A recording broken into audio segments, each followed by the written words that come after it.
KB Vigilantes killings, President Buhari demands proactive efforts from security agencies.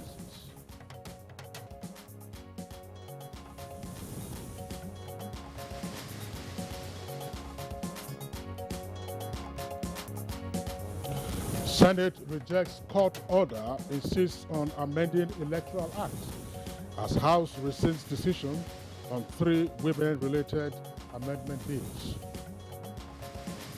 Federal government says second Niger bridge ready for use this October. President Muhammadu Buhari has love for the people of the Southeast. Let them come to this bridge, and they will see the kind of impact that it's already making, and it will make when it is commissioned.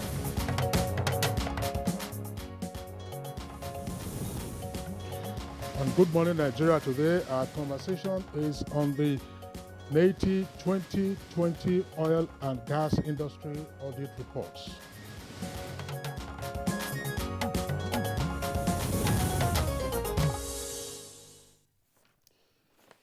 The Nigeria Extractive Industries Transparency Initiative, NTA, this Monday unveiled in a presentation that is its 2020 audit report. The currency on financial indicators in the oil and gas industry, we dare say it's quite revealing, Kinsley. That's right, Nadabo. Now, the NTA reports showed that the oil and gas sector contributed 8.16% to the country's GDP in 2020, and that represented a decline of 0.46% when compared to the 8.62% recorded in 2019. Now, these latest financial figures, however, give us an audit of the mining sector's operation, as well as the fiscal allocation and the statutory disbursement. Well, for the sector and industry which dominated the country's export in 2020, contributing about 75%, that's representing 9.44 trillion naira of the total export value of 12.52 trillion. It is worrisome to hear and see further startling figures as indicators of huge indebtedness of companies and other players, just as we see revenues dipped by 40% of the year in review. Now, 51 oil and gas companies are reported to be owing the Federation to the tune of $3.17 billion. That's the equivalent of 1.32 trillion naira, compared to the company's liabilities of 2.6 trillion naira that they owed in 2019. Now, the report also showed a drop in the number of defaulting companies, however, from 77 as reported by NTA the year earlier, that is to say 2019. And that's right. The presentation by NTA outlined specific revenue streams that accounted for the liabilities in question, including royalty oil, royalty gas, concession rentals, petroleum profit tax, company income tax, education tax, that is, and then value-added tax and withholding taxes, among others. Indeed, Nadabu. Now, these latest financial indicators are representations, as it were, cutting across the many parameters and subsectors in the extractive industries. Now, of course, we do get to hear of companies which make payments to government and the reconciliation of those payments through the receipts by government itself. The data on NTA, we'll have to find out in the course of our conversation this morning how much of these transactions have been properly accounted for. Well, Kinsley, in the words of the NTA boss, and I quote, that is, the courageous public disclosure of companies' liabilities to the Federation by NTA was in line with its national mandate and in fulfillment of its obligation as a member of the Global Extractive Industries Transparency Initiative, and not in any way against the companies. So you can see this is a duty to all, by all, that is to all in all ways. Well, the latest reports, which are the 13th cycle of the NTA agency, indicate, of course, quite clearly that they are in line with the NTA Act 2007 and in fulfillment of Nigeria's obligation to the Global EITI, that is the Extractive Industries Transparency Initiative. And with the Petroleum Industry Act now in place, unveiling the sector and activities therein is certain to go deeper and clearer, particularly considering the role of the extraction subsector of the economy to our country's development. Yes, more so that the prompt decision of President Muhammad Buhari to set up a 9-member committee, including NAETI, to oversee its implementation will get the competition and investment on a new pedestal for all players in the sector, going forward, that is. And what more contained in the 2020 Oil and Gas Industry Audit Report as released by NAETI on Monday in Abuja. Where and what are the other worries for NAETI and indeed industry watchers? August are watching for this. All right, Honorable, very pertinent questions there. We shall, of course, be interrogating many more aspects of the NAETI audit reports as disclosed. On that note, we'd like to welcome you to this edition of Good Morning Nigeria, live on the network service of the Nigerian Television Authority. My name is Kingsley Osadolo.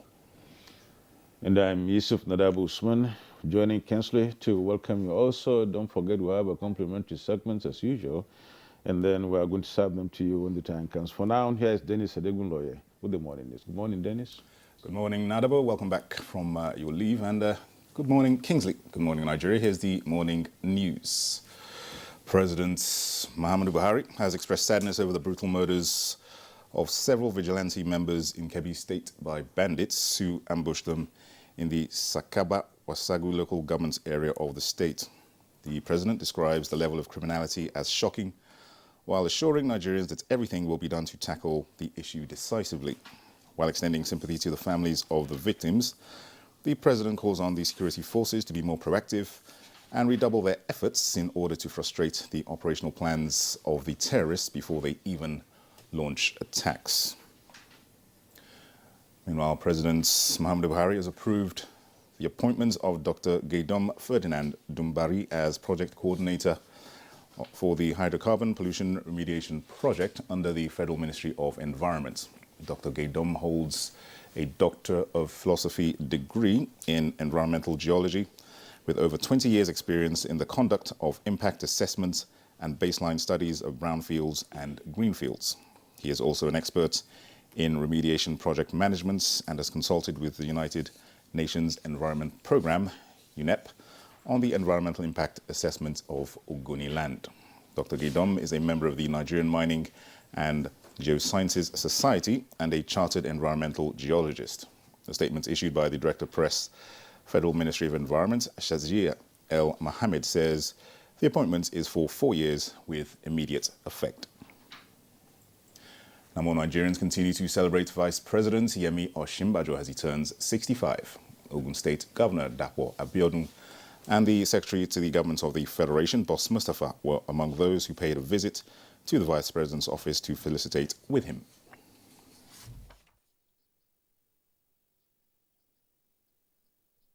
He's a phenomenon that's worth emulating.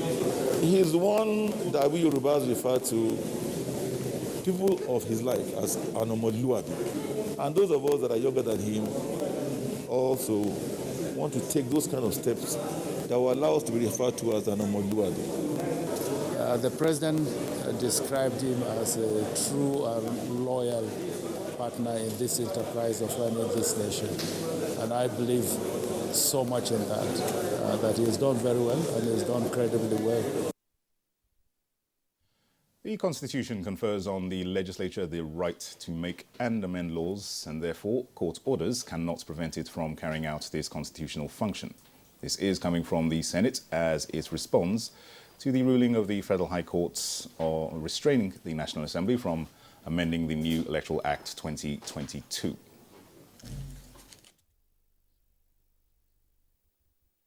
And I mean separation and exercise of powers.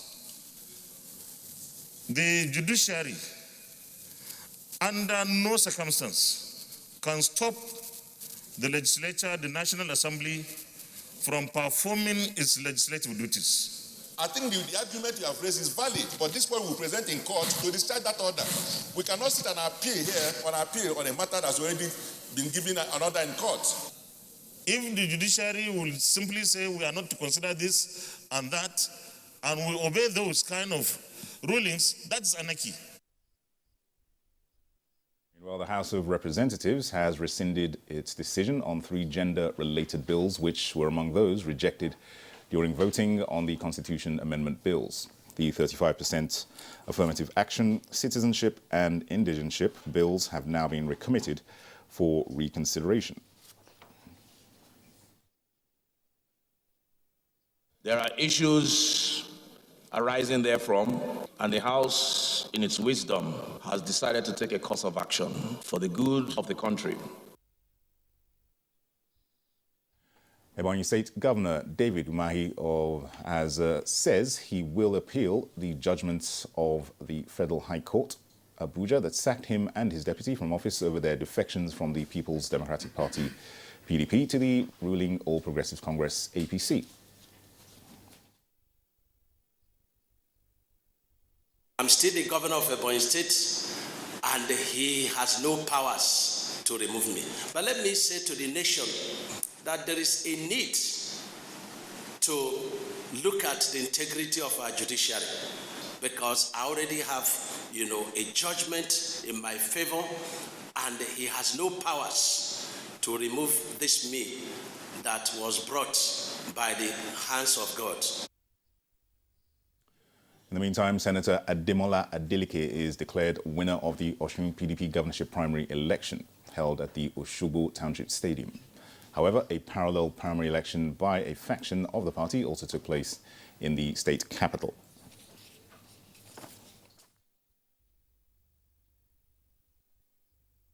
No victor, no vanquished.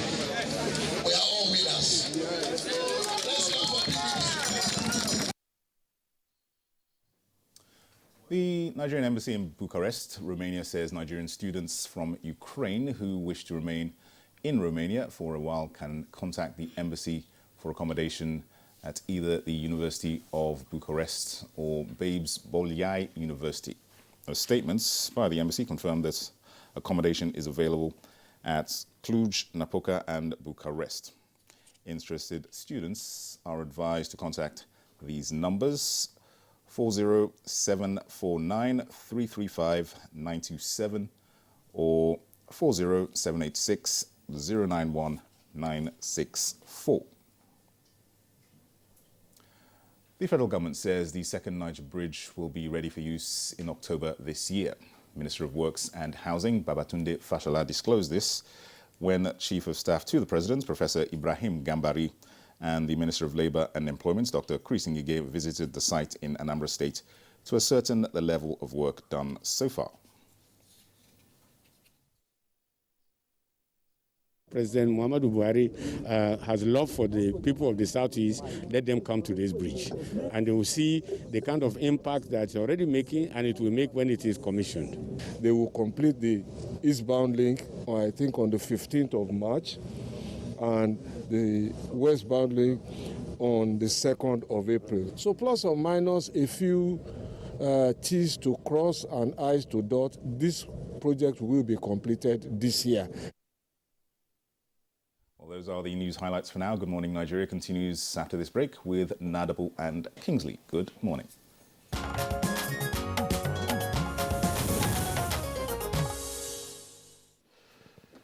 Now let's move on and let's get to the trending business news with Comfort Amadou before we get down to our real topic. The oil and gas industry has continued to grapple with volatility of oil prices in the face of coronavirus, and lately the Ukraine-Russia conflict causing a massive budget shortfall. The Nigerian Extractive Industries Transparency Initiative, NIT, in its 2020 oil and gas industry report indicates that Nigeria earned $20.43 billion from the oil and gas sector in 2020, a decline of 40% in contrast to the $32.22 billion realized from the sector in 2019. Executive Secretary of NIT, Orji Ogbonnaya Orji, during the public presentation of the agency's report, outlined some of the revenue streams accounting for liabilities in the sector.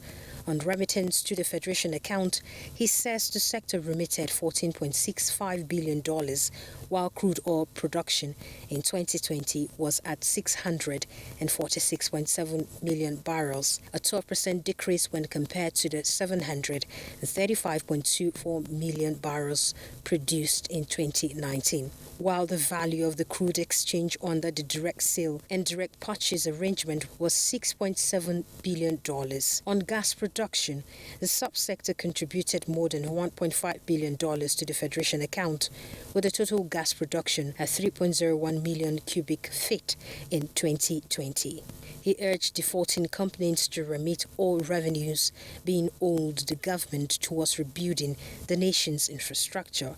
In other news, NGX All-Share Index contracts by 0.23% as the equities market closed on a negative note at 47,154.35 basis points, as against the depreciation of minus 0.01% recorded previously, and its year-to-date return currently stands at plus 10.39% as sale pressure persists. With business news, Comfort Amodu. Thank you very much, Comfort Amodu, for the business package, and Good Morning Nigeria. Coming up next is Newspaper Review.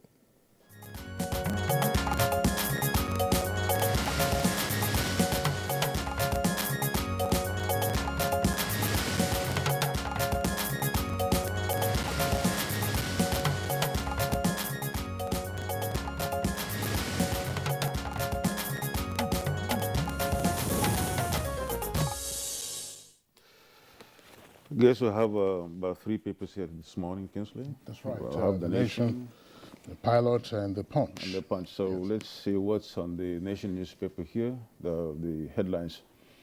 Let's look at the front page. Can we have the front page, please, so that we can now see exactly what the stories are there. At the top of the page, we can see the first few stories, talking about 3 stories there. While you have International Women's Day, talking about protests over rejected gender bills. Then governors' wives join push for action. And then we have House to reconsider no votes. And these are all on page 29 of the Nation's newspaper. That's the Nation newspaper, that is. On page 27, still at the top of the paper, we can still see 2 stories. One on page 27, the other on page 28. On page 27, we have KB killings. Buhari directs tougher action against bandits. On page 28, Electoral Act amendment, court can't stop us, says the Senate. Now, moving down, now we look at the big story, or the main story here, which is APC's soft landing for Buni as Sani Bello consolidates, and then, you know, the riders are Yobe Governor Akpan Udo eased out. The second rider is Senate caucus decries uncertainty. But still, some other stories on that page include bandits killed 2 abducted Catholic priest in Kaduna. That's on page 2. Then you have on page 2 still, you know, Hades killed 7 in Taraba State. Judgment Sakin Umahi throws Ebonyi into confusion. And the writers there, the judge asks, you know, CJ to swear in PDP man. And the second one is, I'm still in charge. Will appeal purchased verdict that's in court, says the governor. On the right-hand side of the page, we still can find one story there, which is the Nassel boast, rather Nassel, that is, boosts agri value chain with 146 billion naira. Nassel boosts agri value chain with 146 billion naira. Details of that on page 4. The picture story here, we have the second Niger bridge that says that is at 84% completion, and then to be opened by President Muhammadu Buhari in October. Now, this bridge is at 4% completed, and then hopefully before the month of October, the remaining percentage or the remaining parts will be completed. And that's it on the Nation newspaper. Okay, let's also take a look at, excuse me, the front page of Punch. Above the name flag, you have the following headlines. CBN increases currency in circulation by 418 billion naira over cash transactions. APC to release zoning formula, suspends zonal congress amid confusion. That's page 2. PDP submits Umahi's replacement to INEC, and sacked governor sits tight. You have 2 riders to that. Court sacks 15 lawmakers, says Umahi, and legislators can't transfer PDP votes. I remain governor, equals judgment meant to embarrass APC and federal government, says Umahi. And then the 2 earpieces beside the name flag, Electoral Act, court can't stop amendment, says Lawan. Army probes 500 human rights violation petitions against soldiers. Crude oil price, that's the kicker for the lead headline. Man warns of hyperinflation, and subsidy hits 400 naira. Diesel now 622 naira, that's per liter. Aviation fuel hits 580 naira per liter. Air travelers stranded to pay more. We rely on diesel. Rise in price means higher cost of production. That's man. And the photographs there on the front page come from the various rallies yesterday, being International Women's Day. Close gender gap between men and women in governance, says Minister. Osun PDP governorship primaries produce Adeleke and Babayemi as candidates. Those are parallel primaries. Matawale and Marafa factions clash over spokesman alleged dismissal and forgery. 7 killed as Lagos-bound bus crashes on Niger Highway. And Buhari mourns as bandits kill 40 vigilantes in Kebbi ambush. Gunmen abduct Kaduna Catholic priests, and women, children kill guard. Tinubu proposes meeting with APC Reps Caucus on presidential bid. We also have the Nigerian pilot, and basically the same set of stories. But let's just take a look very quickly at the headlines they have. That's the Nigerian pilot.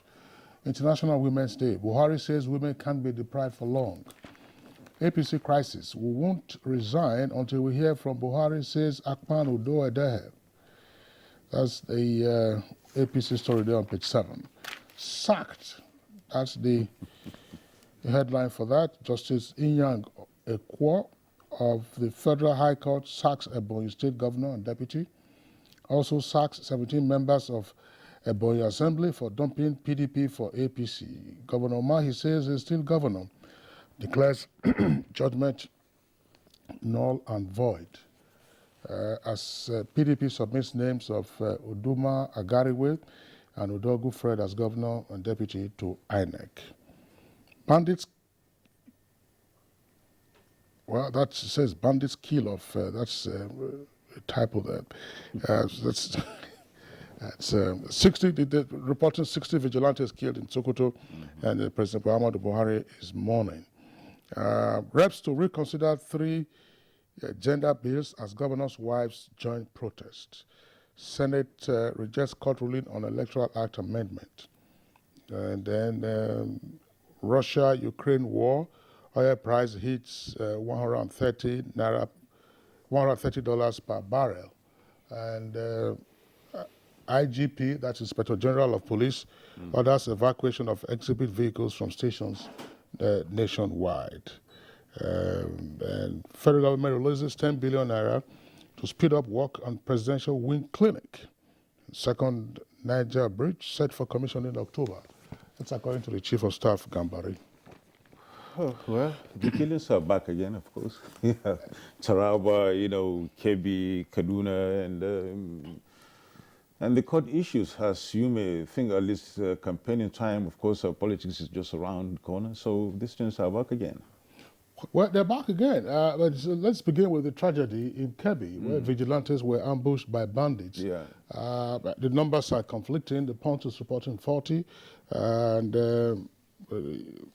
the Nigerian pilot is reporting 60. Whatever the numbers are, 1, 2, 3, 4, they are human beings. They still and remain we're killers anyway. performing security duties in Kebbi State, and the menace of bandits in the northwestern part of the country. That menace has been on for a while. The military and other security agencies are doing their best, and so this is the civil support for the military activities, and unfortunately they ran into an ambush by the bandits, which tells us that the bandits are alive and well, and we also have to find out if there was collusion where the vigilantes betrayed by some other persons who probably passed information to them to say, oh, the vigilantes at some point, will be on that axis where they were attacked. There has been that call ever since, for the public, for the members of the community to really assist the security agencies with information. And when this information are not forthcoming, sometimes when they, come in reverse order, talking about, instead of giving it to the, people that require it, they give it to the other part, for other people who really want to really wreak havoc on the people. Most likely this could be an information given out, and then they just got these guys, ambushed and they killed. Unfortunately. Really. May their souls rest in peace. There are the other stories, of course, are also very important. The big story yesterday was the court decision by the Federal High Court sitting in Abuja, saying that the Ebonyi State Governor and his deputy who defected from the PDP on the platform of which they were elected to the APC in 2020 should lose their seats. Of course, it's packed up a whole lot of debate, along, of course, with the members of the State House of Assembly who also defected from the PDP, the platform on which they were elected, to the APC. Now, Punch is reporting the court sacks 15 lawmakers. The pilot is reporting 17 members of the State House of Assembly. Online, I had read 16 members of the State House of Assembly. Now, this is an issue that, of course, goes to the heart again of our constitutional jurisprudence. One of the things that we have grappled with since 1999 is how to deal with defection.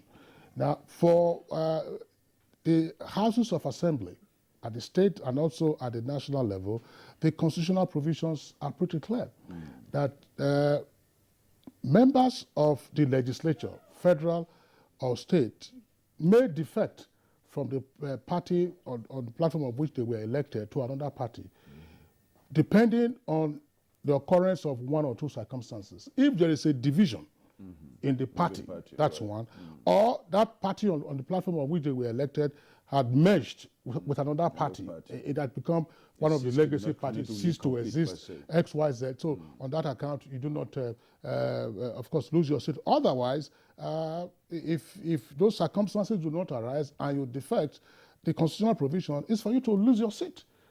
If for you to lose your seat, and then, of course, you get a by-election conducted to fill that vacancy arising from that. But it so happened that when PDP was in power and it was the recipient of the decampees, there seemed to be some tardiness in complying with those clear constitutional provisions. And so they were happy that their numbers were swelling. And so under the current circumstance, you are also having the same joy being expressed that, our numbers are swelling, and so on and so forth. But it's on the executive side that the issue, of course, has been a bit tougher.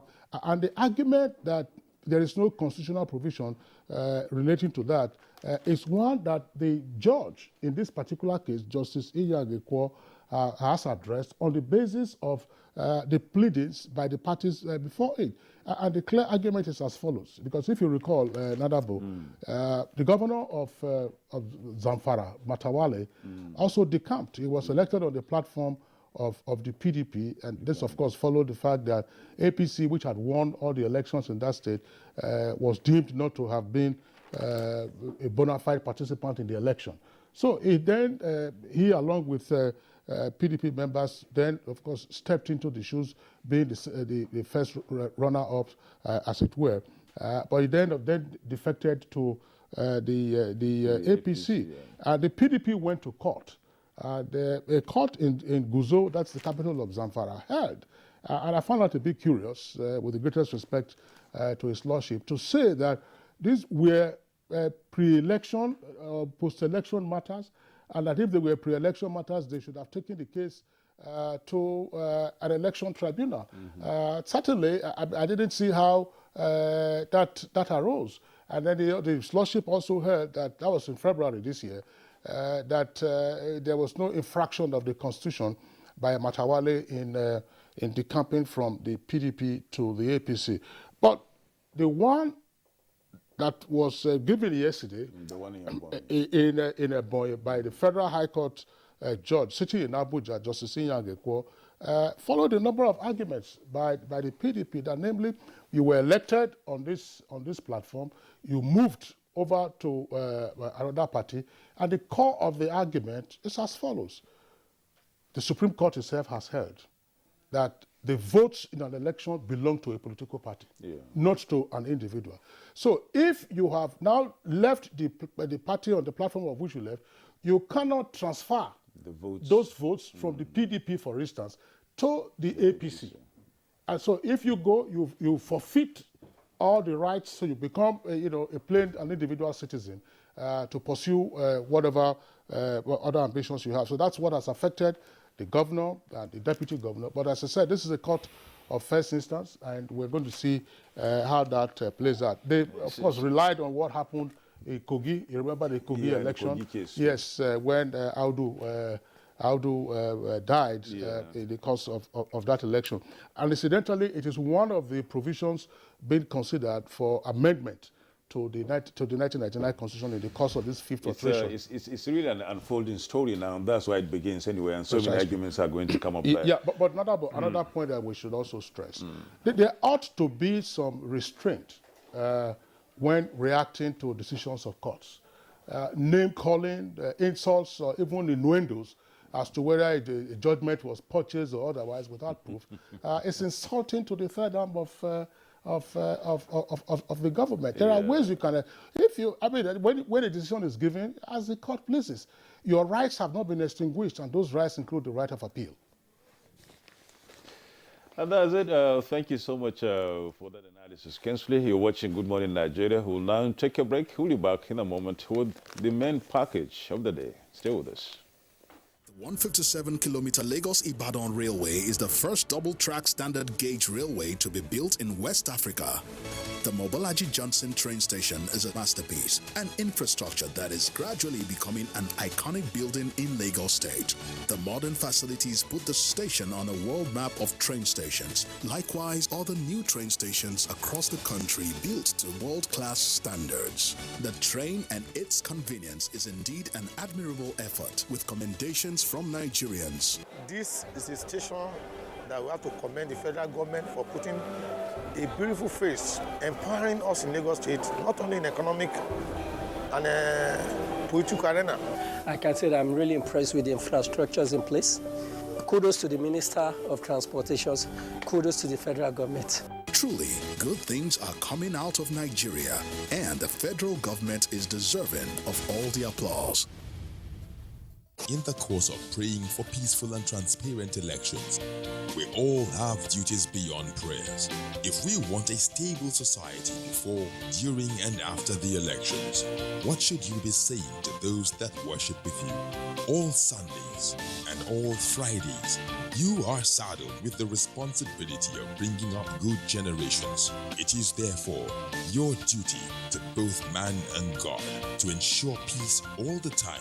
No matter about elections alone, people talk to people and people listen. Talk to your followers.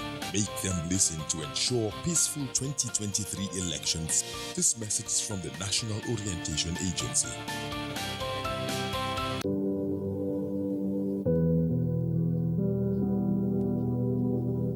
Well, the housing solution we have developed is a multifaceted one. First, we have tried to lead a program to build what we think will be an acceptable and hopefully affordable housing type based on surveys we did in 2015, 2016, and construction that started in 2017. And that's going on in 34 states as the National Housing Program. This message is from the Federal Ministry of Information and Culture. COVID-19, that is the black swan of the century, has actually hit the whole world very hard, even the strongest of economies, and Nigeria was not spared. But due to the proactive stance and steps that the president has taken, we've been able to come out quickly. The president has consistently said we must invest in infrastructure, even as we're investing in human capital, that we must invest in infrastructure, because at the end of the day, that is what will bring about a sustainable economic growth. So the president has given us our directive. He has said you must make sure you pay salaries and pay pensions, but you also make sure that the critical projects of roads, railway, airports, bridges, major infrastructure that are meant to drive the growth of the economy, that we consistently invest in them, even if we have to continue to borrow to do so. This message is from the Federal Ministry of Information and Culture.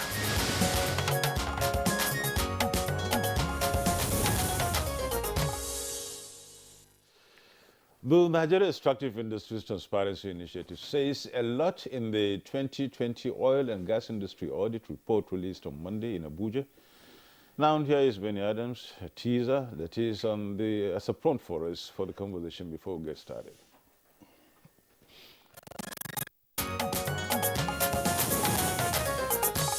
In an era where there is scarcity of resources for government spending, NTA is providing information and direction as to where and how government can generate more revenue. The unprecedented reporting on the extractive sector has produced groundbreaking and timely disclosures on revenue generation and management in the sector. The report disclosed that $14.65 billion, representing 71.17% of total earnings in 2020, was remitted to the Federation account, while total financial flows from oil and gas sector to government in 10 years was $394.029 billion. The report also revealed that government can increase spending on infrastructure development if fuel subsidy is removed and crude oil theft checked. This is in addition to recovery of $3.17 billion owed the federal government by 51 companies through taxes, royalties, and concession rentals. NTA has produced 13 cycles of oil and gas industry reports, 11 cycles of solid minerals, 3 cycles of fiscal allocation and statutory disbursement audit reports. The unveiling of the solid minerals report, NTA says, will be done soon.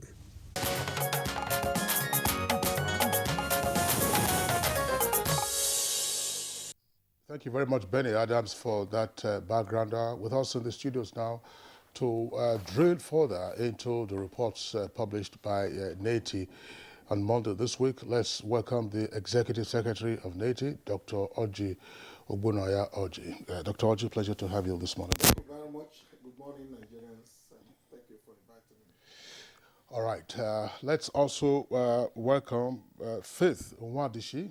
Faith Nwadishi is the Executive Director, Center for Transparency Advocacy and convener Women in Extractives. And by the way, she was at some time in the past a member of the board of NTA and also a member of the board of the Global EITI, that's the Extractive Industries Transparency Initiative. Faith, delighted to have you this morning. Thank you so much. Good morning, Nigerians. Thank you for having me. Well, that's good. We also have right here in our studio Awal Musa Rafsanjani, that is the Executive Director, CISLAC. You're welcome to Good Morning Nigeria, Awal. Thank you very much, and good morning, Nigerians. Thank you so much. And also we have Peter Ebule, who is joining us from Lagos, from our Lagos studio. That is, Peter Ebule is a civil society representative on the NTA National Stakeholders Working Group, NTA Board. You're welcome to Good Morning Nigeria.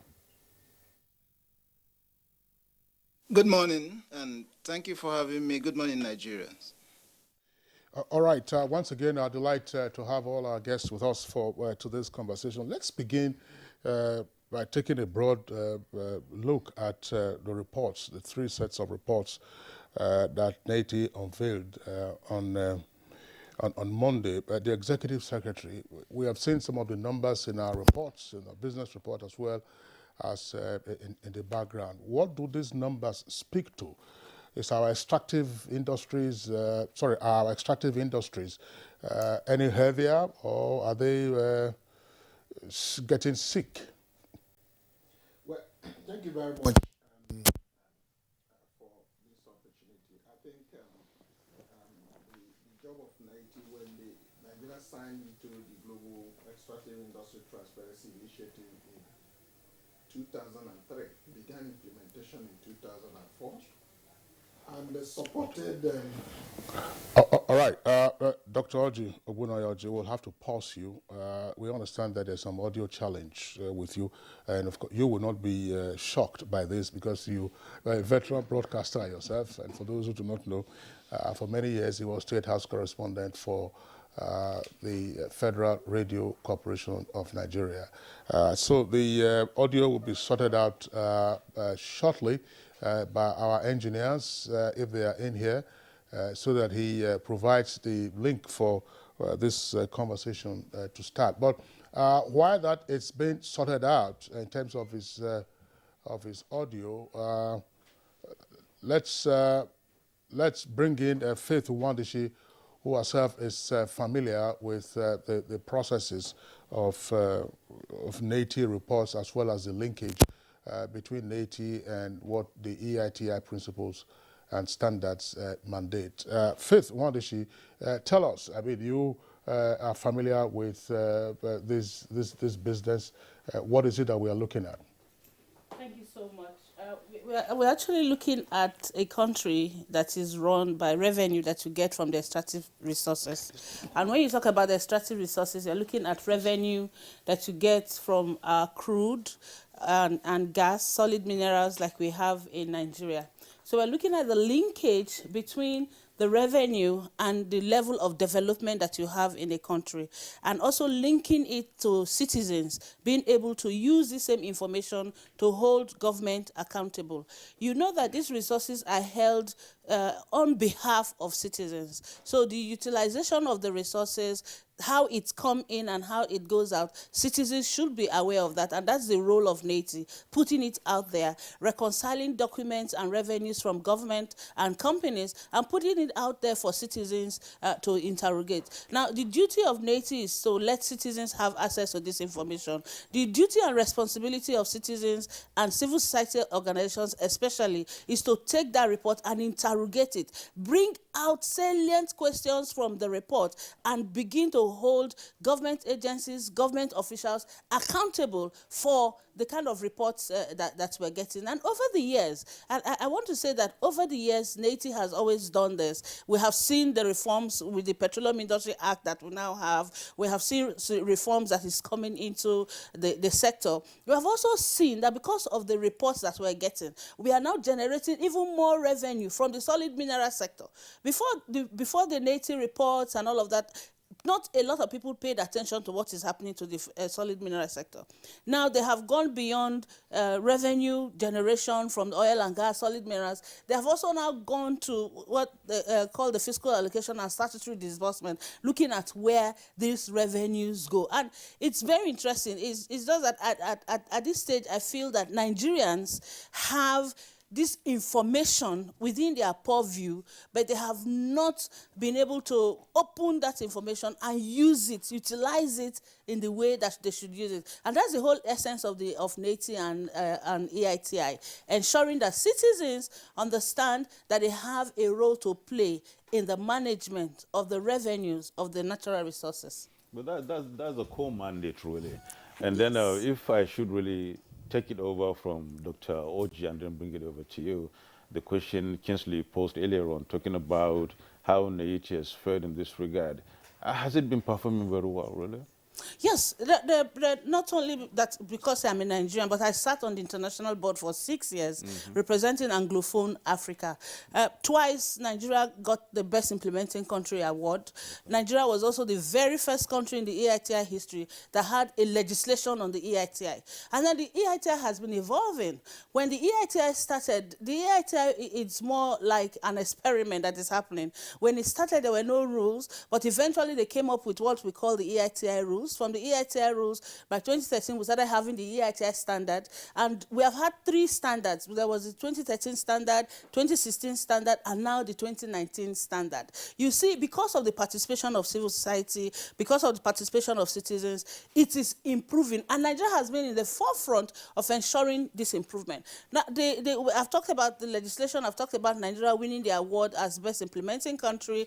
Nigeria was also one of the pilot countries that started the beneficial ownership transparency in the extractive industry. And Nigeria right now sits as the chair of the Committee for Contract Transparency globally. So that's to show you that the Nigerian EITI has played a lot of role in the evolution of the EITI and what it has become now. And citizens should really sit in a position to begin to interrogate that, because that's the beauty of it all. You have all of these reports, interesting reports coming out from the NTA report 2020, and citizens are just still like, maybe they're not yet aware of what is happening. There's a lot we can interrogate. There are many things that are coming out in this report that have come out in all of the reports of NTA. So we are asking, what is the National Assembly doing? Why are they not interrogating it? Why citizens are not interrogating all of this information that is within our purview? All right, Faith Nwadeshi, thank you very much there for your initial comments. The gods are still angry with Dr. Oji Oji. So they will sort out the glitch in his audio presently. But before we do that, let's go over to our Lagos Network Center, where we earlier introduced Mr. Peter Egbule. Mr. Peter Egbule, of course, you represent civil society on the National Stakeholders Working Group of NATI. What is your view on these reports that have just been unveiled? Was this a painstaking exercise, or what was your experience?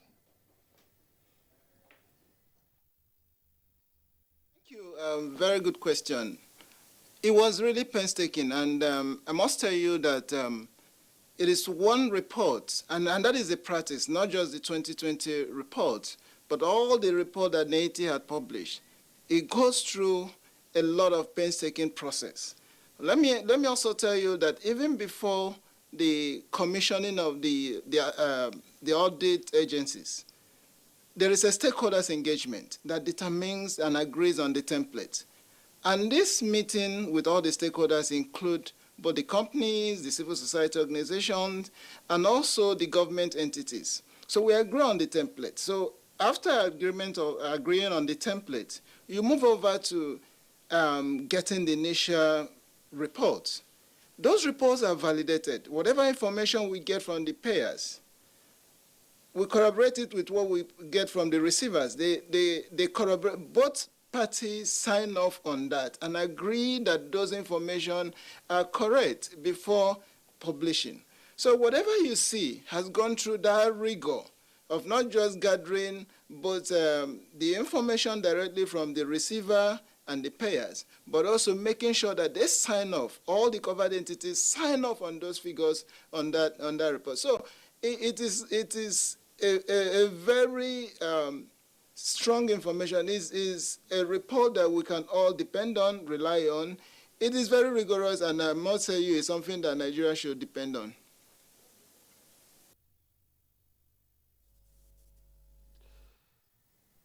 Okay, that's good enough, at least for a start. Let's hear from Rafsanjani. What your assessment would be of this report vis-a-vis what it was in 2019? Thank you very much. I think if there's anything that we will have to do is to commend the NAITI for consistency in terms of providing audit report, or let me say accountability within the extractive sector. Before the emergence of the EITI in Nigeria, that sector is one of the most creative agencies that has totally no transparency, and Nigerians have no any information on how our resources are managed. I think with the coming of the NIT, we have seen improvement in terms of knowing exactly what the country is earning, what the country is losing, what the country is not also receiving from companies that are supposed to pay taxes to the country. This report is helping us to understand that. Also, this report is also helping us to know those shortcomings that we continue to experience. For example, we know that we still have some issues that need to be strengthened in order to achieve maximum transparency and proper utilization of the resources that we have in Nigeria. One of the things is looking at the operationalization of contract transparency within the extractive sector. I think a lot that needs to be done in that area. Also, I think we need to also see how the beneficial ownership can be put into practice. Thanks to NIT, Nigeria is one of the few countries that have actually gone ahead to ensure that the beneficial ownership in the oil and gas sector is the register is actually established. There are very few countries that have actually done that. Nigeria has done that, and I think it's a commendable thing that we have done that. But if you look at the report, you will see that Nigeria is still facing serious crisis of oil theft. Nigeria is also seeing a lot of incapacitation to utilize our refineries to make them active and put them to productive capacity. In this report, we are seeing it is almost zero from both Port Harcourt, Warri, and Kaduna refineries, despite a lot of money spent in the past and even currently to make those refineries to work. We are still battling with that. Again, this report also has shown that the subsidy fraud that government has been paying need to be looked into, because Nigerians have convinced themselves that there's nothing like subsidy in the money that Nigeria is spending on behalf of Nigerians. What you see is outright something else, but Nigerians, and even the NIT had agreed that the subsidy fraud, which even the president in the last 7 years has actually talked so much about. In fact, he believed at that time subsidy is simply just fraud. But we continue to service fraud. We continue to say that despite the so-called subsidy, see what Nigerians are buying petrol and see the difficulty. And we have not been able to really ensure that we carry out the necessary reforms that will allow our refineries to work. So I think, if you look at the losses, because we have lost a lot of revenue as a result of oil theft, as a result of even the poor metering, because up to now, we are still using analog metering system. We have not been able to liberate ourselves from having a more scientific, up-to-date metering system, which allows a lot of people to divert the crude, instead of having it, to the government. So a lot are in this report that are positive and that we need to, consolidate in order to actualize maximum transparency and benefit in the, oil and gas and solid mineral for Nigeria. Okay.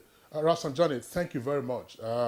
Now we bring in Dr. Oji Ogbonaya Oji. He's in a perfect state now to respond to our questions and then also participate in the conversation. I asked a question earlier about an overview of the reports. What some of the issues, of course, have been touched on by the other contributors. But tell us, what is it that you were looking at that then formed the crux of these three reports that you released on Monday? Well, thank you very much. And I would like to thank the previous, my colleagues on the panel, the previous guests, for all their kind words and clear understanding of the focus and where NIT is going. Nigeria joined the EITI globally in 2003, began implementation in 2004, and was the first country to support initiative with a specific law. And I am very glad and happy to have been part of this process in the last 12 years. So I'm not very new in the process, and both local and at the international scene, we all are international partners. There are today 55 member countries implementing the global EITI. Some of these countries are either rich in oil or gas, or solid minerals, or all of them. In the case of Nigeria, we're rich in all of them. And that's why Nigeria is highly respected within the global EITI. And under the EITI process, we are implementing two major obligations. One, our international EITI standard, which applies to all the member countries, which you must adhere to. So our report, the report we have just published, responds to all the global requirements that enables Nigeria to be in good standing. Secondly, we are responding to our national obligations under the NIT Act. The NIT Act provides and gives us powers to reconcile payments made by companies and the receipts received by government agencies that either warehouse or take custody of these funds. And then we're also responding by going the next level to say, did companies pay what they should pay, and did the government receive what it should receive? We're equally moving forward under our law. These are beyond the EITI to say, now after these revenues have come in, where is the money? What did we use the money for? And that's why the three reports we released on Monday. One is in oil and gas, covering the period of the year 2020 only. One is, the other one is on the solid minerals, covering the period 2020. But in the oil and gas, in the Fiscal Allocation and Statutory Disbursement report, we looked at 2017 up to 2020, 3 years gap. And we picked 9 states all over the country. These 9 states are either rich in oil or rich in minerals, solid minerals, or in both of them. And we use these 9 states as case studies to find out that these 9 states are states that benefit from the derivation. And we're also looking at the various government agencies that receive money directly from oil and gas revenues, directly. Some of them, like the NDDC, the TED Fund, PDTF, the Local Content Development Board, and so on, are also outlined in the report. We follow these agencies to say, yes, you have got this money, where are the projects that you have done with them? This is part of our national obligation. The report we released on Monday contains clear information and precise information and data. As a member of our board and the chair of the Civil Society Steering Committee on our board, Peter Ebule in Lagos, have highlighted, the reports are, the facts in the reports are on granite, information you can take to the bank. The structure we have in NIT wasn't necessarily set up by me. The structure in NIT is solid, it's global standard, and if you come into that structure, the minimum you can do is to sustain that structure and expand it. The structure of independence, structure of courage, structure of accountability, structure of efficiency, and structure of precision in getting things done. We are a government agency of a kind, and that's why sometimes we speak. People will begin to wonder whether we're a civil society or a non-governmental organization, or we're a government agency. We're purely a government agency funded by government. But government of Nigeria over the years have done us one favor. They have just left NIT as it is. And wherever we come to ask for anything, they are able to approve it and give us the say, let us carry our own wahala and go. Because they tolerate us, they allow us, they don't interfere. That we don't take for granted. And that's why we provide facts. Because the bane of developing countries is planning without facts, planning without numbers. You are planning for a people, you don't know what the people need. So 90 reports sends clear signals of what should be done in the oil and gas sector, in the mining. And we have done tremendous work in the oil and gas sector, with all modesty. 90 recommended since 2006 for the Petroleum Industry Act. We called it Petroleum Industry Bill. It's now an act of law, and we followed it through all these 18 years, and it's now law. 90, all the specific recommendations, 90 recommended a lot of quiet reforms that took place in the various agencies, and we commend the agencies for, acknowledging the fact. The FRS, at the launching of our report, openly said that working with us enabled them to realize over several trillions of naira, because we point to the fact where the leakages are and how you can block those leakages and revenues will come. For instance, in 2019 report, we disclosed that 77 companies were owing the federal government over $6 billion. That's not a small money to a country that is borrowing. Before now, that information was lying fallow. And once we did, the companies didn't take it easy with us. But then we said, this is information that our country needs at this time. We need the money. And between that time we released the money, we released that information, and now our 2020 report confirms that the level of indebtedness has dropped from over $6 billion to $3 billion, which means that $3 billion had come in. They don't pay to 90. We don't even take any aspect of the money. We said, go and pay to the relevant agencies that collect this money. For all the taxes of any kind, you go to FRS. For all the royalty that you can think of, you go to the defunct DPR, which is now part of the agencies created by the PIB, and pay. All we require is, when we require for this information data from the relevant agencies, let us see evidence of payment. 51 companies are still in default, and currently over $3 billion are outstanding. We have commenced process for 2020 report, 2021 report. We want to see. And when we released that information, people thought we were, but by the time they saw the response, which means that over $3 billion have come into government coffers directly to the various agencies. They don't pay to us. And I was laughing when we released that information. People were saying, when have they paid the money? Which account are we paying? We say 90 does not collect money. We depend on government. Government funds our operations. And their government have been fair. They have been very generous.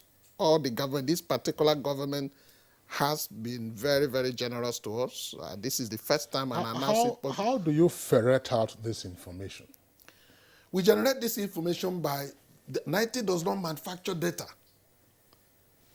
Now, we design a template. Template is like a questionnaire. That template is asking specific questions based on the specific operations of the various companies, how the various revenue streams are structured. And we present these templates before the companies and government agencies for review. If, for instance, you are from TED Fund and the template is not asking the relevant questions that are like to your operation, you correct us. We amend it accordingly. When the templates are approved by the companies, the IOCs, the marginal fees, all various funding arrangements in the sector, we share them and give you a deadline to provide us with all those information.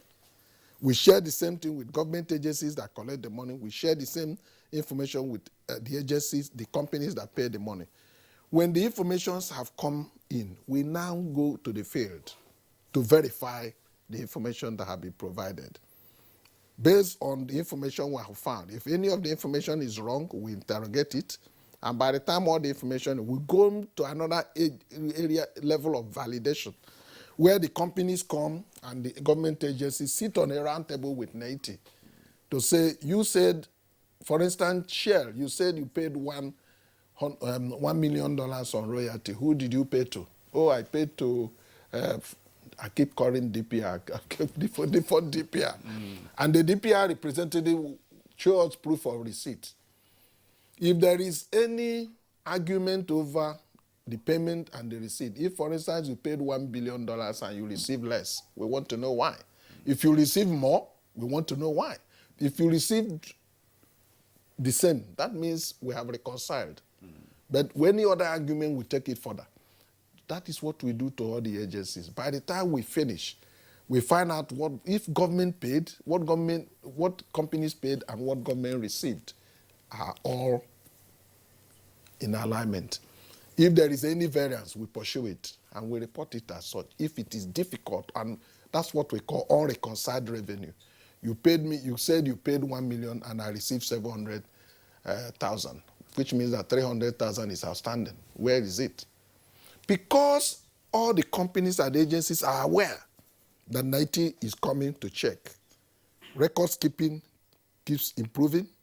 People are now aware and more sensitive. And in terms of taxes, if the assessments given are low, that's under assessment. It has its own implications and consequences.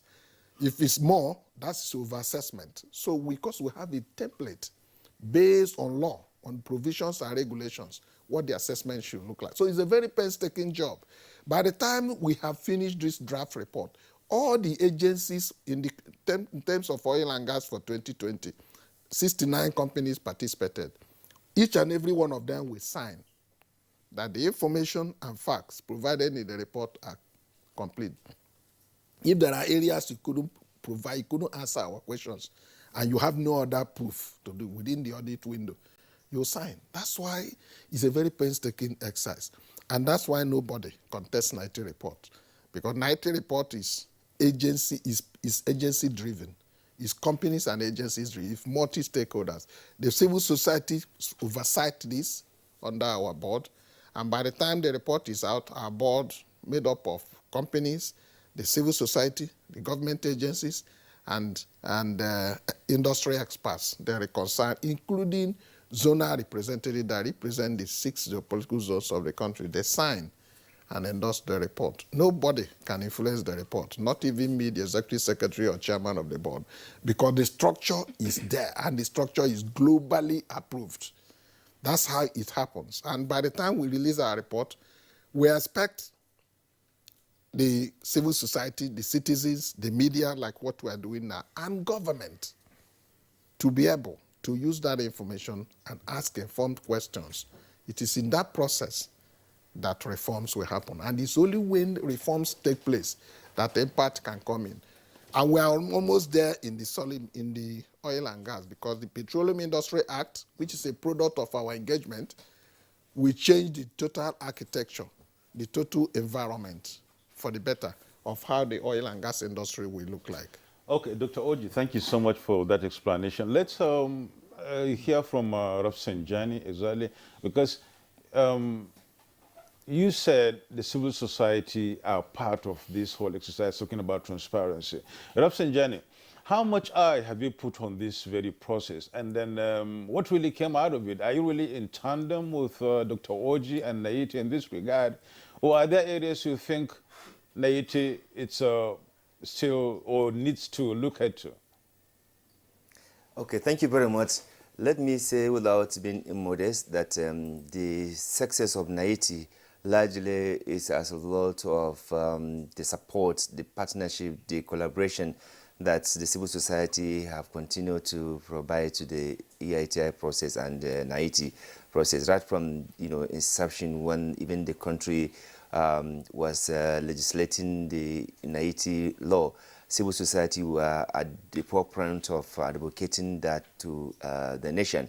And we've done that, and we continue to provide support. For example, one of the things that civil society are doing is to, popularize this report, is to digest it, is to ask relevant questions, because there are quite a number of issues that NITI have recommended over the years. By the way, NITI had gone beyond even the EITI, standard in terms of even the audit. Nigeria was the first country, apart from the legislation, to also cover 3 audits. That is the process, fiscal, and financial. This was not done by other countries, but Nigeria actually, did that. And this is courtesy of the fact that civil society have been consistent and supportive to the effort of the NITI. Also, trying to make sure that the process, all the issues that are raised, government take appropriate action. For example, civil society have been asking questions, what are we doing? Because beyond just the audit, what is it that Nigerian government is doing with the resources, with the revenue? This revenue must be utilized for the benefit of Nigerian people, and it must not be stolen. So civil society have been putting their watch, ensuring that the revenue allocation that goes to local government, to the state and federal level are spent judiciously in the interest of Nigerian people. That's one thing that Nigerian civil society are doing with this report. Again, beyond just popularizing the report, we are also making it easy for Nigerians to understand all the jargon, all the grammar, all the technicalities in the report. So civil society are simplifying this report so that ordinary Nigerians can understand what NTA audit report is all about and how that can be linked with his or her life or with the community lives. So that's another thing that civil society are doing. And then, like I said, still there are certain areas of concern that we have which need to be from the legal perspective, from the act perspective of the NTA need to be addressed. For example, sanction. NTA has minimal powers to deal decisively with all those companies that have continued to refuse to comply or to do what they are supposed to do. So civil society is still advocating that the sanction and the penalty for defaulting or for refusing to comply with the act by companies need to be strengthened, because it is easy, you do all this beautiful work, do the report and everything, and when people continue because of impunity and because of they don't want to be transparent, so they refuse to comply with. Otherwise, you can imagine now we have a lot of debt that companies are supposed to pay, and they are not paying this in. If civil society keep quiet, I am telling you that it will be difficult for government to get this in, because of some interest that some people also in government has with some of this, thing. And that's why we commend NTA for, ensuring that the beneficial ownership register is established so that we know who owns this oil block, so that we know who owns what company and what have you, so that there will not be connivance to undermine getting the necessary and relevant taxes to the country and put it to the use for to Nigerian people. So I think this report is helping us to expand transparency. Like I mentioned, we also want to make sure that contract transparency is properly also strengthened and streamlined. We also want to see that the oil metering is also done in a manner that will give us the necessary content or value of petrol that has been taken. Again, we are also advocating that all those lapses identified by the report, like the oil theft, the oil losses, this fraudulent tax, fuel subsidy, these are all things that we have been, we have been studying and seeing how we can advocate for government to take proactive measures. NTA success is largely, like I said, civil society, because there's a civil society-driven aspect of it, both local, at international level. It is the civil society that have sustained and maintained the global pressure to ensure that transparency and accountability and proper utilization of these natural resources are being put in place so that the people can benefit from it. A lot of other issues that has to do with the environmental degradation. Okay. You know what, Rafsanjani, let's pause you in the meantime. We'll come back to some of the other aspects that you haven't touched on. You were going to get into the environmental aspect of the report. We'll come to that. But Faith Wandishi, earlier, you were talking about the utility of the reports of NTA. Now, the facts and information are out there. How do these aid executive branch decisions or even legislative work? What would you like to see based on your experience in earlier years working on the NTA board as well as the global EITI? Thank you so much. What I would like to say is, you have this report.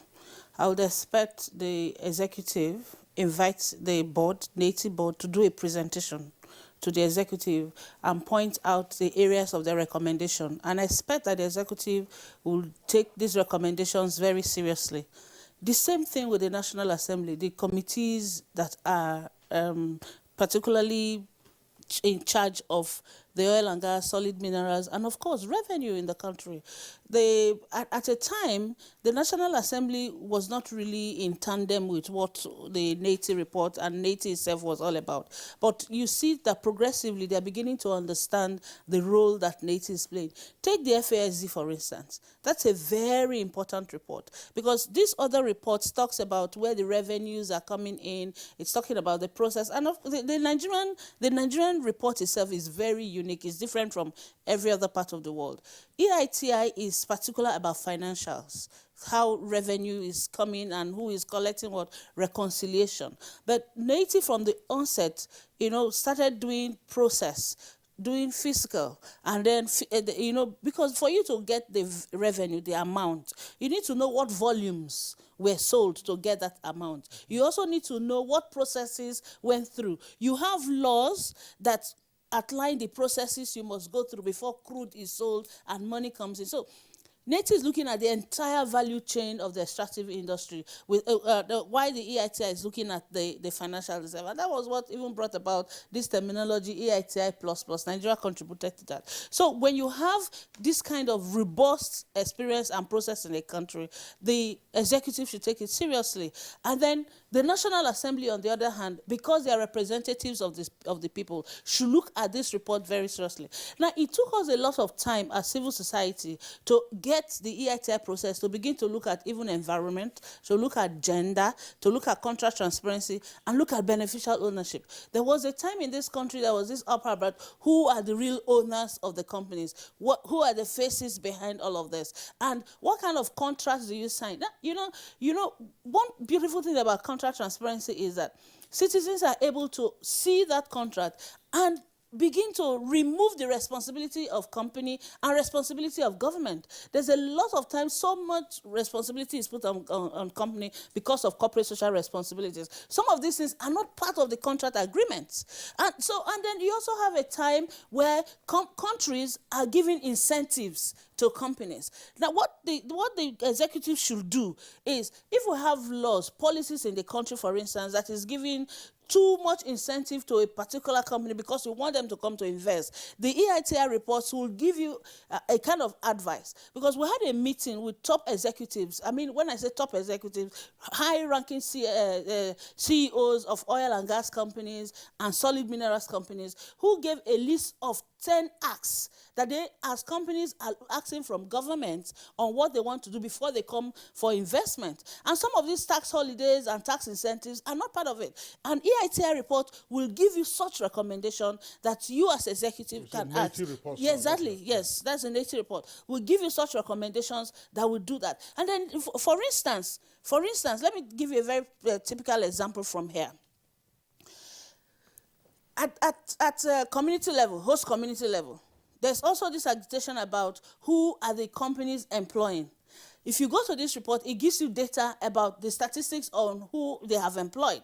Now, it tells you that about 3% of expatriates, or like in the past, when you have 50% expatriates, now you have more people being employed from the locality where oil operation is happening, not even from other states. If you take the Nigerian, it's giving you that kind of detailed report. So you take this to the Ministry of Labor, for instance, take this up and says, this is a policy. We have the Local Content Development Board. Are we following that policy to ensure that this employment data is complete? So it is a whole policy direction that the executive should follow. Now, the other aspect of it is the National Assembly. The National Assembly, not just the committee itself, even the leadership, there's nothing wrong with asking NTA to do a plenary presentation of this report, because this report tells us that the revenue we got in 2020, about over 50% of that revenue to run our economy came from this sector. So it means everything we have done in this country depends on the proper management of this sector. And we have policy recommendations, policy directions that everybody should be interested in. So, number one, let the Federal Executive Council ask for a presentation from the AT, follow the recommendations, and let the National Assembly do same so that they can begin to pick immediately oversight duties that they have to do to correct some of these mistakes that we have seen in our country. Okay, that's a good footpath, really, anyway, if they are going to follow that one. But let's hear from Peter Ebule about this issue of legislation. And we're looking at NIT's report over the years, which is, the 13th in the circle now. It's all about transparency, trying to make things plain for everybody to see. Civil societies are there to really put it out to the public to see. And of course, the National Assembly and the executive need to really get NAIT on board too, in order to see how some of this revenue that are still, with some companies can be gotten out. Peter Ebule, let's hear from you. What exactly do you want to see from the National Assembly? Talking about how much more we can get from these companies who are yet to comply and yet to really remit their own revenues. Well, when Dr. J was speaking, he talked about their standings in dollars. But I want to talk about their standing in Naira because I'm a Nigerian. We have about 1.3 trillion Naira outstanding. Now, that is a financial outstanding. Like some of the speakers have said, NAIT report doesn't just look at the financial issues. We look at the process, we also look at the quantities, which has to do with the physical materials and quantities we derive. But very importantly also is that processes have to do with both policies and legislations. That being the case, one other thing that the NTA report does is that it makes recommendations. Some of these recommendations speak to the financial aspect. Some of them speak to the measures. Some other ones speak also to the processes. My own expectation and my own thinking also is that anything we do, no matter the values and figures we churn out in the public, that doesn't translate to the well-being and welfare of the citizen is effort in futility. Like my people on the street will say, na audio money.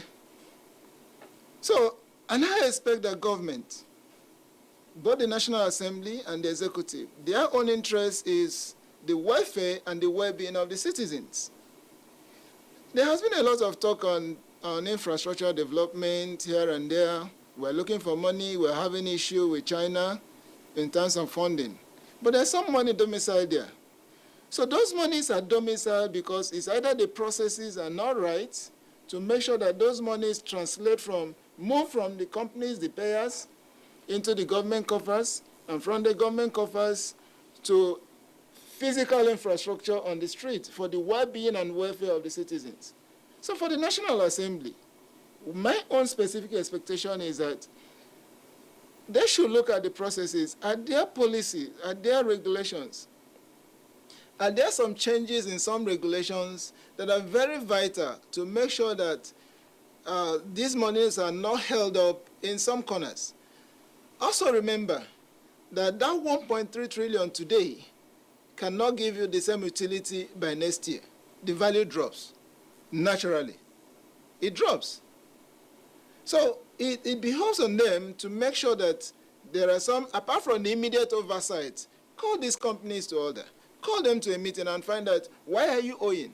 If there are sanctions you need to recommend. If there are some policy decisions you need to take, you take. And also beyond that, the executive also, there could be some executive orders. Why are we not getting to that point? So it's a bit frustrating because we're in a position where this report has gone out. Nigerians will start reacting and responding. And it also increases the agitation within the society if there are no corresponding actions from both the National Assembly and the executive arm. All right. Thank you very much, Mr. Peter Ebule and Faith and the other guests with us here in the Abuja studios. We'll go on a short break now. When we return, we'll continue with the conversation.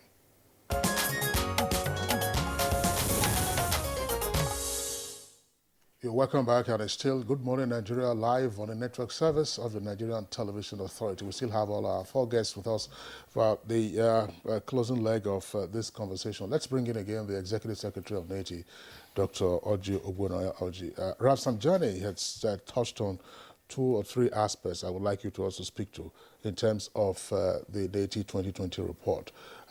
Crude oil theft and the fuel subsidy regime. And allied to that fuel subsidy regime is the contentious issue, some would say, of the state of our refineries. So what does the NTA report say about this? Crude oil theft or crude oil loss, subsidy regime, and more particularly, local refining capacity, and what are the recommendations? Thank you very much. I think at this point, it might be important to just give you highlights of some of the key issues raised by the report. First of all, we have discussed the number of the revenues indebtedness by the companies. And I may quickly want to say this. We are not against the companies operating in Nigeria. NTA is not against the companies. We are supporting the companies to do good business in Nigeria. Without the companies, there will be no industry. Without the companies, there will be no revenue to remit. Without the companies, there won't be any investment in the industry. So the companies are real assets we must manage carefully.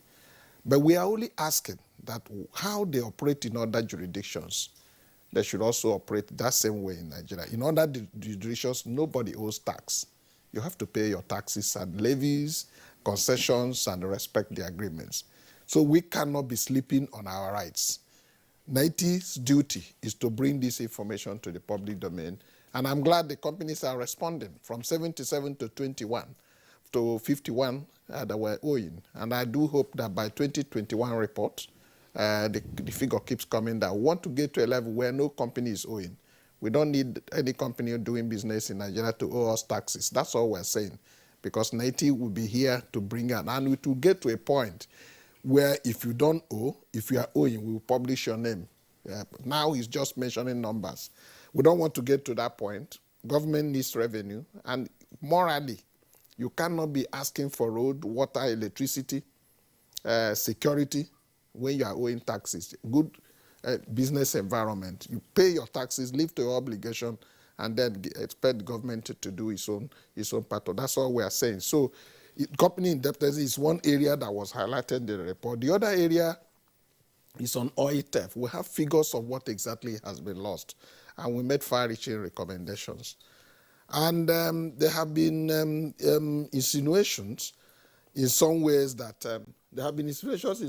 look, this crude theft can be addressed if we call those stealing and harmonize the building of illegal refineries and moderate them so that they can. We don't accept that kind of recommendation because that will be encouraging bad behavior. Crude theft is breaking pipeline and stealing somebody's investment. It's not the same thing with artisanal mining. Artisanal mining is somewhere that villagers go, they dig the ground, and for years, for days and years, looking for mineral. We don't sanction that, but it's not the same way.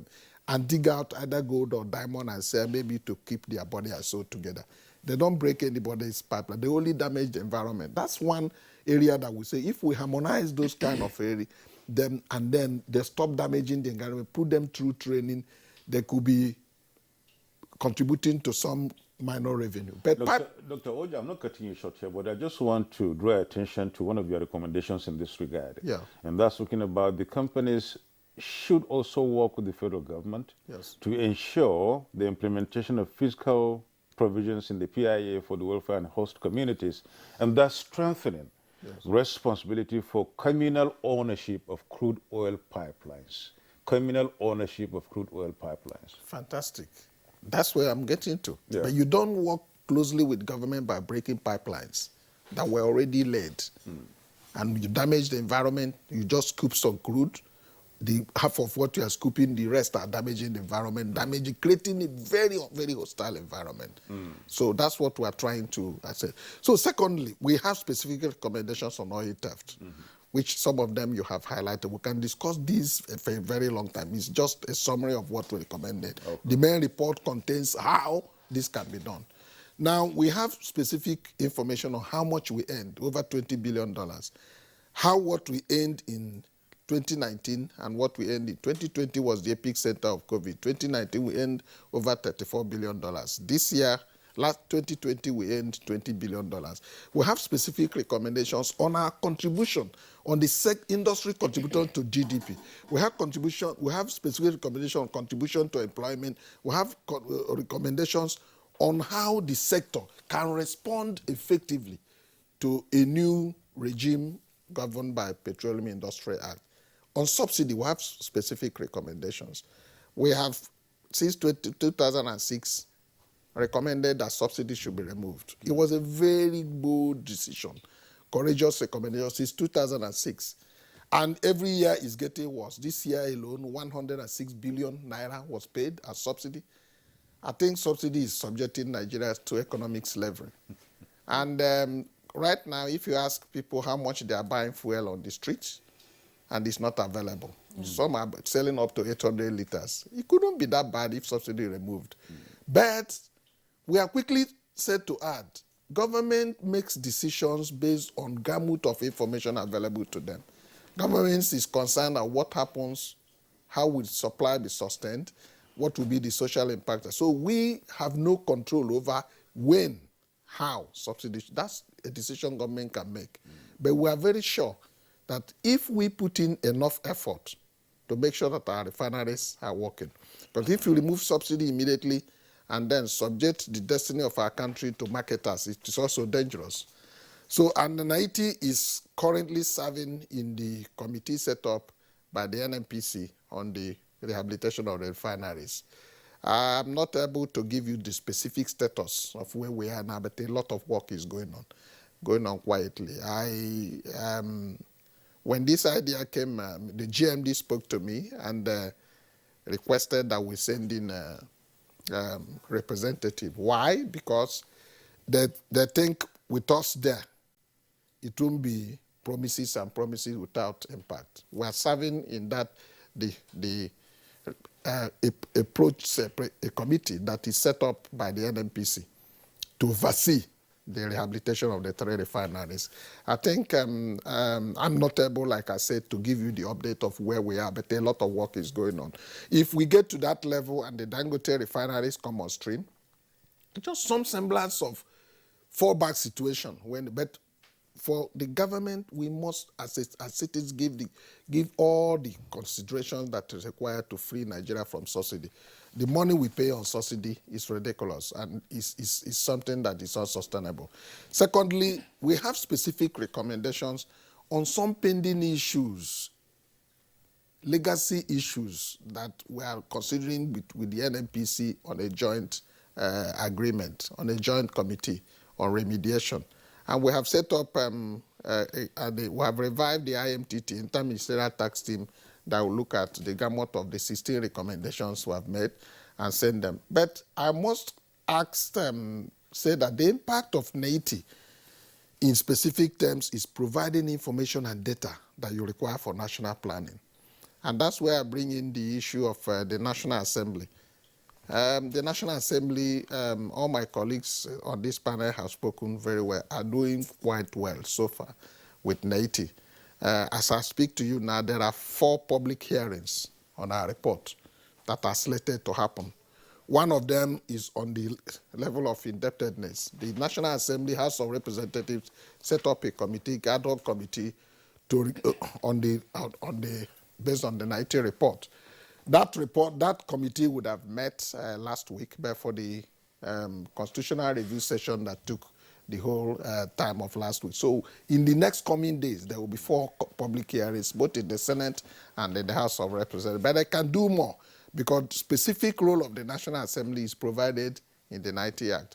We're also looking at reviewing our act because the NTA Act was enacted in 2007. Between 2007 and now, a lot of water has passed under the bridge. And the new PIA that is coming on board makes it very impossible for the NTA Act to function. On area of sanctions, When I was appointed in February last year, the immediate first in the first 1 month was to be able to strengthen our ability to enforce sanctions for bad behavior and incentives for good conduct.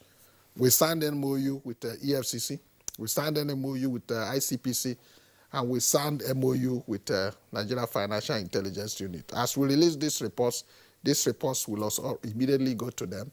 They will study the reports and see clear areas of financial malfeasance and impunity. And that's where the action begins. Like companies failing to comply. Because in the past, they have said, oh, IT is weak, IT doesn't have teeth to bite. We have to go somewhere else to borrow the teeth to bite, if that is what is required. So, and the EFCC, ICPC, they were all there. So those who are taking our report for granted are just not very well informed about the consequences. And it is easier to comply with us, provide information, than to go the gamut of security investigations, okay, which now follow after we have released our report. Okay, Dr. Oji, thank you very much. I would like Mr. Peter Ibule in Lagos to speak very briefly, because we're pressed for time now, on what you refer to as FASD, that's Fiscal, Allocation, and Statutory Disbursement. We understand that 9 states were chosen for this purpose, whether producing oil and gas or whether extractive industries. That is a fiscal allocation following the money. What do we know from your reports in terms of your findings? So, findings, Bob, I need to make this clear. We are the pilot state where we have chosen some states that are very rich in both, especially in the solid mineral. What that does is for us to track this money is received. Is there a way we can translate it to the point it gets to the citizens? Well, in terms of FASD, what that means is the allocation of those monies that we can track and trace to the extractive industry. So specifically, so what is important is it brings a nexus. That's a nexus between the generation of revenue, disbursement of revenue, and the expenditure of those revenue in very clear terms. So it is a very important aspect, which again, like some speakers have said, Nigeria is the only country that has gone to that length. And I give kudos to NTA, not because I'm part of the system, but it's a reality. So it's something we want to scale up. If we have the capacity, the support, because these things cost money, like the ES have said. NTA is not an income-generating agency. We go to government sometimes cap in hand to ask for support. We can do as much as we have the financial support to do. So we hope to scale it up to the entire 36 states and the FCT to be able to trace where this money is not just being generated at domicile, but the expenditure, the releases, the actual contracting, where these monies go to. So that is what we do in that aspect. Thank you so much. We're pressed for time, really. Faith, can we really get your thoughts on the issue, the Executive Secretary mentioned, the MOUs they've signed, NTA signed with the, EFCC, ICPC, and some other organizations, some other see to it that, sanctions, or rather implementation of these reports and some of these companies are made to really see the right and the good thing in trying to comply with these rules. How much do you want to see this thing for start? I want to see people prosecuted. I want to see people named and shamed. I want to see people also give incentives for good behavior. Because there's one aspect of the report that I think the EFCC and co should look at. Now, the report says the issue about the direct sales, direct purchase. Now, we have 4 refineries that produce 0% over the years. People were working there. What has happened? I expect that the EFCC will go there and look at that, what has happened there. The issue of subsidy, who and who got what. We have a situation whereby people were supplied crude product, over $6 million worth of product, and then the product we are getting back is less than the amount that we have sent out, without looking at the byproducts that is even supposed to come from the crude itself. Now, what the report is saying is that we have sent X amount of crude out, and we expect to get X amount of product back, but we are getting minus, lower than what we have sent, without taking into consideration. So I expect the FCC, the ICPC, and the NFIU to look into all of that, so that the issue about who gets what, who is paying what, why is it that we are sending X amount of crude out and we're getting less for what we have sent out? Why is it that we have 4 refineries, nameplate 445,000 barrels per day? The 4 refineries were not giving crude in 2020 from the reports that we got. They were not giving crude. So this crude that was meant to be refined in the country was taken out, and we got less for what we had actually sent. So if you get an EFCC or ICPC or NFIU looking into that and giving us details of that, that will be satisfying to me as a Nigerian, especially going through this series of fuel scarcity and hardship that we have seen in the last 1 month. All right. Rafsanjani, what's your final thought on the issue of the companies who are ethical employer?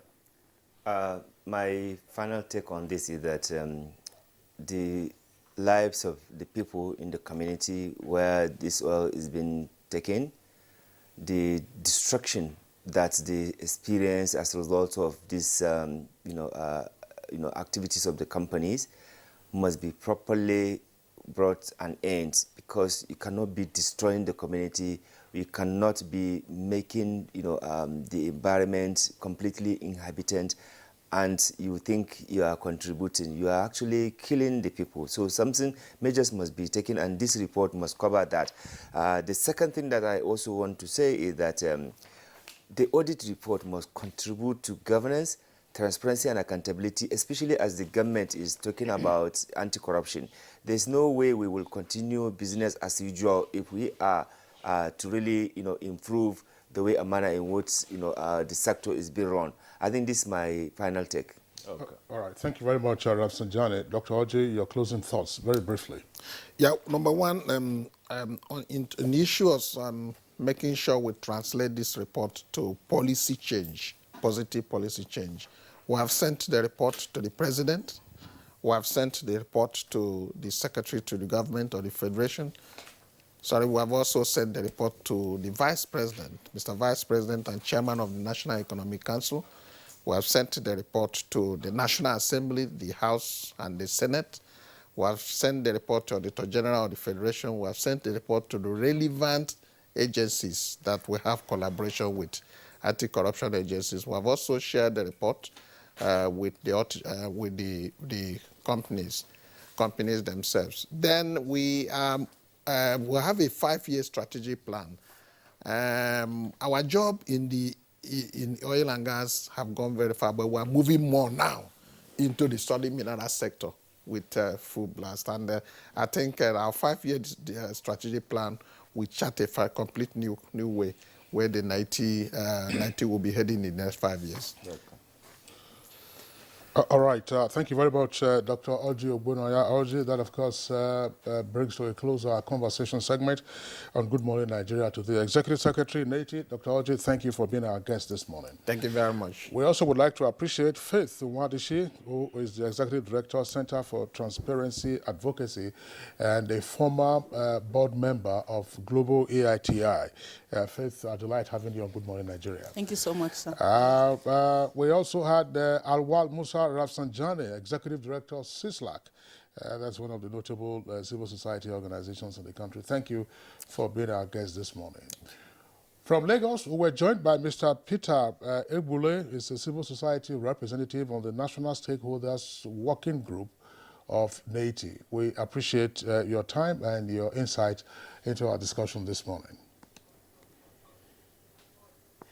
All right, let's go back now to our sports desk.